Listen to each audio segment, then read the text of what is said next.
Japan దేశం టోక్యోలో పర్యటిస్తున్న ప్రధాని మోదీకి అక్కడి ఆలయ పూజారి ప్రత్యేకమైన ఓ బొమ్మను కానుకగా ఇవ్వటం ప్రపంచవ్యాప్తంగా చర్చనీయాంశంగా మారింది. ప్రస్తుతం ఆ బొమ్మ గురించే సోషల్ మీడియాలో చర్చ జరుగుతోంది.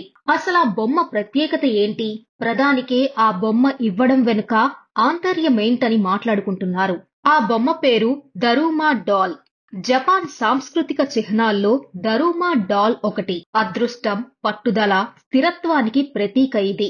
గుండ్రటి ఆకారంలో ఉండే ఈ బొమ్మ ఆకర్షించే రంగులో ఉంటుంది. చాన్ బౌద్ధమత స్థాపకుడిగా పేర్కొనే బోధిధర్మ ఆధారంగా దీన్ని రూపొందించినట్లు చెబుతారు. దాన్ని తోసేసినా నిటారుగా నిలబడటం దీని లక్షణం. అందుకు తగ్గట్లుగా తయారు చేశారు. 7 సార్లు కింద పడినా 8వ సారి లేచి నిలబడాలనే అర్థం వచ్చే ఓ జపనీస్ సామెతను ప్రతిబింబిస్తుందని అక్కడి ప్రజలు విశ్వసిస్తారు. లక్ష్యాలను నిర్దేశించుకోవడం, ఆ కలలను సాకారం చేసుకోవాలన్న భావనకు దీనిని ఉపయోగిస్తారు.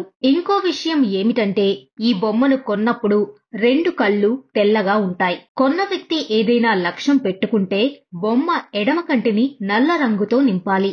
ఆ లక్ష్యం నెరవేరినప్పుడే కుడి కంటిని రంగుతో నింపాలి. అలా నిబద్ధత, లక్ష్య ఛేదనకు సజీవ సాక్ష్యంగా ఈ ప్రతిమ నిలిచినట్లు జపనీస్ భావిస్తారు.